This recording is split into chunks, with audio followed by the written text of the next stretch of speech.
Hello everyone, welcome back to my channel Bites and Grooves.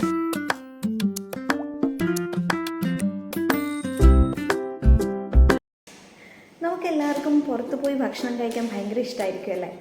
എനിക്കും വളരെ ഇഷ്ടമാണ് കേട്ടോ. സോ ഇന്നത്തെ ഈ വീഡിയോയിൽ ഞാൻ കഴിഞ്ഞ ദിവസം എൻ്റെ ഫാമിലി ആയിട്ട് പുറത്ത് പോയി ഫുഡ് കഴിച്ചതിൻ്റെ ഒരു ചെറിയ സ്റ്റോറിയാണ് കേട്ടോ പറയാൻ പോകുന്നത്. നിങ്ങളൊക്കെ വിചാരിക്കും ഇത് ഇംഗ്ലീഷ് സ്പീക്കിംഗ് എന്ന് പറഞ്ഞിട്ട് ഇതെന്താ കഥ പറയുന്നതെന്ന്. ഈ കഥയിലൂടെ തന്നെ ഞാൻ ഒരുപാട് കാര്യങ്ങൾ നിങ്ങളെ പഠിപ്പിക്കാൻ പോവാണ് കേട്ടോ. ഒരുപാട് കാര്യങ്ങളല്ല, ഒരു കുട്ടി വീഡിയോ ആണ്.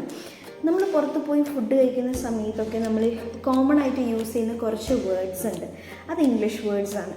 പക്ഷേ ഈ വേർഡ്സ് നമ്മൾ യൂസ് ചെയ്യുമ്പോൾ നമ്മൾ പ്രൊനൗൺസിയേഷനിൽ ഒരുപാട് വ്യത്യാസങ്ങൾ വരുന്നുണ്ട്, അല്ലെങ്കിൽ തെറ്റുകൾ സംഭവിക്കാറുണ്ട്. സോ അതൊക്കെ ഏതൊക്കെ വേർഡ്സാണത്, ഒരു 10 വേർഡ്സ് ഞാൻ സെലക്ട് ചെയ്ത് വെച്ചിട്ടുണ്ട്. അതിൻ്റെ കറക്റ്റ് പ്രൊനൗൺസിയേഷനായിട്ടാണ് ഞാൻ ഇന്ന് വന്നിട്ടുള്ളത്. അപ്പം നമുക്ക് കഥ കേട്ടാലോ? നേരെ വീഡിയോയിലേക്ക് പോവാം.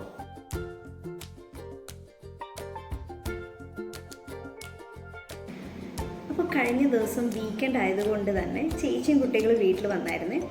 അപ്പോൾ ഞങ്ങൾ ജസ്റ്റ് ഫുഡ് കഴിക്കാൻ വേണ്ടിയിട്ട് പുറത്ത് പോയി. അപ്പോൾ നമ്മളൊരു കാസർഗോഡിൽ തന്നെയുള്ള ഒരു റെസ്റ്റോറൻറ്റിലേക്ക് പോയി കേട്ടോ. അപ്പോൾ റെസ്റ്റോറൻറ്റ് അല്ല, റെസ്റ്റോറൻറ്റ്. ഓക്കെ, അപ്പോൾ റെസ്റ്റോറൻറ്റിൽ പോയി നമ്മൾ എല്ലാം കംഫർട്ടബിളായിട്ട് ഇരുന്നു. അപ്പോൾ വെയിറ്റർ വന്ന് മെനു കാർഡ് തന്നു. അപ്പോൾ ആദ്യം തന്നെ ഞങ്ങൾ വിചാരിച്ചു എന്തെങ്കിലും ആപ്പറ്റൈസേഴ്സ് നമുക്ക് ഓർഡർ ചെയ്താലോ എന്ന് വിചാരിച്ചു. അപ്പോൾ പൊതുവേ നമ്മൾ റെസ്റ്റോറൻറ്റ്സിലൊക്കെ പോയി കഴിഞ്ഞാൽ നമ്മൾ സ്റ്റാർട്ടേഴ്സ് എന്ന് പറയുമ്പോൾ നമുക്കറിയാം അല്ലേ? അപ്പോൾ സ്റ്റാർട്ടേഴ്സ് എന്നുള്ള വേർഡിൻ്റെ വേറൊരു വേർഡ് തന്നെയാണ് ആപ്പറ്റൈസർ.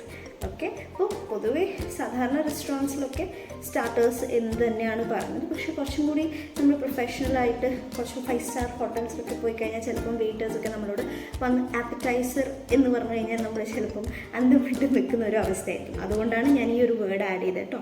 ആപ്പറ്റൈസർ എന്ന് പറഞ്ഞു കഴിഞ്ഞാൽ സ്റ്റാർട്ടേഴ്സ്. അപ്പോൾ സ്റ്റാർട്ടേഴ്സിൽ അല്ലെങ്കിൽ ആപ്പറ്റൈസറായിട്ട് ഞങ്ങൾ കുറച്ചൊക്കെ ഫുഡൊക്കെ ഓർഡർ ചെയ്തിട്ടുണ്ടായിരുന്നു. അതൊക്കെ നമ്മൾ കഴിച്ച് ഇനി നമ്മൾ മെയിൻ കോഴ്സിലേക്ക് പോവാണ്.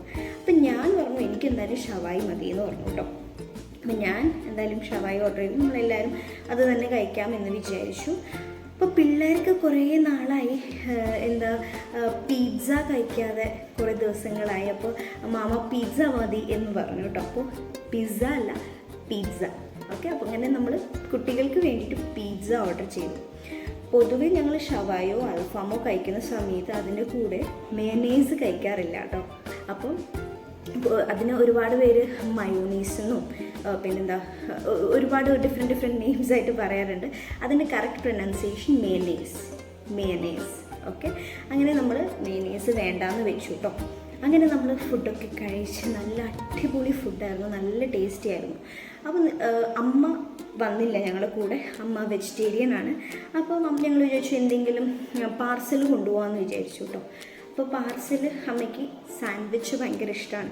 അപ്പോൾ സാൻഡ്വിച്ച് അല്ല, സാൻഡ്വിച്ച്. ഓക്കെ, അപ്പോൾ സാൻഡ്വിച്ച് ഓർഡർ ചെയ്യാമെന്ന് വിചാരിച്ചു. അങ്ങനെ ഞാൻ വീണ്ടും വെയിറ്ററിനെ വിളിച്ചിട്ട് സാൻഡ്വിച്ച് ഓർഡർ ചെയ്തു. സാൻഡ്വിച്ച് അമ്മ വെജിറ്റേറിയൻ തന്നെ ആയതുകൊണ്ട് തന്നെ കുറച്ച് ഞാൻ പ്രത്യേകിച്ച് കുറച്ച് വെജിറ്റബിൾസ് ഞാൻ പറഞ്ഞിട്ടുണ്ടായിരുന്നു വെയിറ്ററിനോട്, സ്പെഷ്യലി ആ സാൻഡ്വിച്ചിലേക്ക് ആഡ് ചെയ്യാം. അത് വേറെ ഒന്നുമല്ല, നമ്മൾ കോമൺ ആയിട്ട് ഉണ്ടാകുന്ന വെജിറ്റബിൾസ് ആണ് കേട്ടോ. അപ്പോൾ ക്യൂക്കമ്പർ, അനിയൻ ആൻഡ് ടൊമാറ്റോസ് ഇത് മെയിൻലി ആഡ് ചെയ്യാൻ ഞാൻ പറഞ്ഞായിരുന്നു. കുക്കുംബർ അല്ല കേട്ടോ, ക്യൂക്കമ്പർ. ഓക്കെ, അതേപോലെ ഓനിയൻ അല്ല, അനിയൻ. ഓക്കെ, അതേപോലെ ടൊമാറ്റോസ് ഇത് 3 നിർബന്ധമായിട്ട് ആഡ് ചെയ്യണമെന്ന് ഞാൻ വെയിറ്ററിനോട് പറഞ്ഞിട്ടുണ്ടായിരുന്നു. അങ്ങനെ നമ്മൾ ഫുഡൊക്കെ കഴിച്ച് ഇനിയിപ്പം എന്തെങ്കിലും മധുരം നമുക്ക് എന്തായാലും കഴിക്കണ്ടേ. അപ്പോൾ ഡിസേർട്ട്സ് ഓർഡർ ചെയ്യാമെന്ന് വിചാരിച്ചു. ഡെസേർട്ടല്ല കേട്ടോ, ഡെസേർട്ടൊക്കെ നമുക്ക് ദുബായിൽ പോയി കഴിഞ്ഞാൽ കാണും. നമുക്ക് ഇത് സ്വീറ്റായിട്ട് നമ്മളെപ്പോഴും കഴിക്കുന്ന ലൈക്ക് മെയിൻ കോഴ്സ് കഴിഞ്ഞിട്ട് നമ്മൾ കഴിക്കുന്ന ഡിസേർട്ട്സാണ്. അപ്പോൾ ഡിസേർട്ട്സിൽ കുട്ടികൾ പറഞ്ഞു ഞങ്ങൾക്ക് മൊയ്റ്റോസ് മതിയെന്ന്. മൊജിറ്റോസ് അല്ല കേട്ടോ, മൊയ്റ്റോസ് മതി എന്ന് പറഞ്ഞു.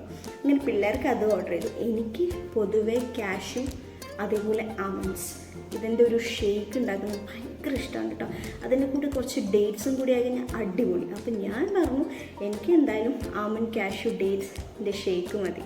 അപ്പോൾ ആൽമണ്ട്സ് അല്ല, ആമണ്ട്സ്. പൊതുവെ ആൽമണ്ട് എന്ന് പറയുന്നത് അമേരിക്കൻ ഇംഗ്ലീഷിൽ അത് യൂസ് ചെയ്യുന്നതാണ്. പക്ഷേ ബ്രിട്ടീഷ് ഇംഗ്ലീഷിലാണെങ്കിൽ നമ്മൾ ആമണ്ട്സ് എന്നാണ്, എൽ സൈലൻ്റ് ആണ്. സോ ആമണ്ട്സ്. ഓക്കെ, അങ്ങനെ നമ്മൾ ഷേക്കൊക്കെ കുടിച്ച് നമ്മൾ പാഴ്സലൊക്കെ എടുത്ത് നേരെ വീട്ടിലേക്ക് പോയി. സോ നമ്മുടെ വീക്കെൻഡ് ഏതായാലും അടിപൊളിയായിരുന്നു. നിങ്ങളുടെ വീക്കെൻഡ് എങ്ങനെ ഉണ്ടായിരുന്നു? അത് നിങ്ങൾ കമൻസിൽ അറിയിക്കുക. ഇതുപോലത്തെ വീഡിയോസ് നിങ്ങൾക്ക് ഹെൽപ്ഫുള്ളായിട്ട് തോന്നുന്നുണ്ടെങ്കിൽ എന്തായാലും ഫ്രണ്ട്സായിട്ട് ഷെയർ ചെയ്യാം. എനിക്ക് ചെറുതായിട്ടൊരു പാൻറ്റിങ് ഇഷ്യൂസ് വരുന്നുണ്ട്. അത് വേറെ ഒന്നും കൊണ്ടല്ല, ഞാൻ എൻ്റെ ഇൻട്രൊഡക്ഷൻ വീഡിയോയിൽ പറഞ്ഞിട്ടുണ്ടായിരുന്നു ഞാൻ ക്യാരിങ് ആണ്. അപ്പം ഇപ്പം ഓൾമോസ്റ്റ് എൻ്റെ 8th കംപ്ലീറ്റ് ആയിട്ട് 9th മന്തിലേക്ക് പോയിട്ടുണ്ട്. അപ്പോൾ അതിൻ്റെ ചെറിയ സംസാരിക്കുമ്പോഴൊരു ബുദ്ധിമുട്ടുണ്ട്. അപ്പോൾ എല്ലാവരും ക്ഷമിക്കാം. ഓക്കെ, അപ്പോൾ ഇതുപോലത്തെ വീഡിയോസ് നിങ്ങൾക്ക് ഇഷ്ടപ്പെട്ടെന്ന് വിചാരിക്കുന്നു. അപ്പോൾ ഇനിയും നിങ്ങളുടെ സപ്പോർട്ട് ആവശ്യമാണ്. അപ്പോൾ മറക്കാണ്ട് ലൈക്ക്, ഷെയർ ആൻഡ് സബ്സ്ക്രൈബ് ചെയ്യാം. അപ്പോൾ അടുത്ത വീഡിയോയിൽ കാണാം. അതൊരിക്കൽ ബൈ.